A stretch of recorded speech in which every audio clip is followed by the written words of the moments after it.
जादुई पंख। गांव के पास एक घना जंगल था जहां तरह तरह के पक्षी रहते थे। उसी गांव में नेहा नाम की एक मासूम और नेक दिल लड़की थी। नेहा को पक्षियों से बहुत प्यार था और वह रोज जंगल में जाकर उनके लिए दाने और पानी रखती थी। एक दिन जब नेहा जंगल में बैठी थी तो उसे एक घायल सुनहरी चिड़िया मिली।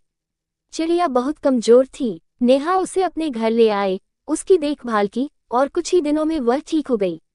जाते समय चिड़िया ने अपने पंखों में से एक सुनहरा पंख नेहा को उपहार में दिया और बोली, यह कोई साधारण पंख नहीं है, यह एक जादुई पंख है।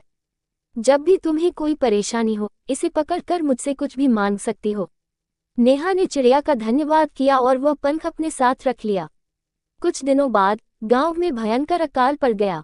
सभी लोग परेशान थे, खाने पीने की चीजें खत्म हो रही थीं। नेहा को चिड़िया की बात याद आई।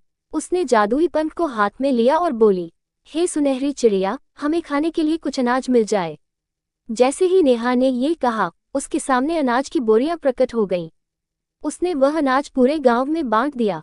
सभी गांव वाले बहुत खुश हुए और नेहा की सराहना करने लगे। गांव में एक लालची जमींदार था जिसे इस जादुई पंख की खबर लग गई।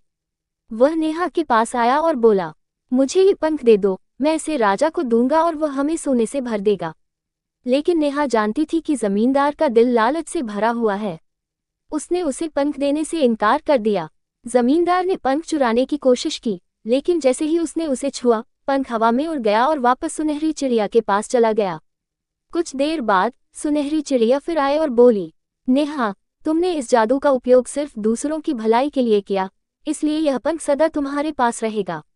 नेहा ने उसे धन्यवाद दिया और फिर से पंख से गांव वालों की मदद करने लगी। धीरे धीरे गांव समृद्ध हो गया और वहां कभी कोई दुख नहीं रहा। सीख, अच्छाई और निस्वार्थ सेवा का फल हमेशा अच्छा ही मिलता है, जबकि लालच और स्वार्थ का अंत हमेशा बुरा होता है।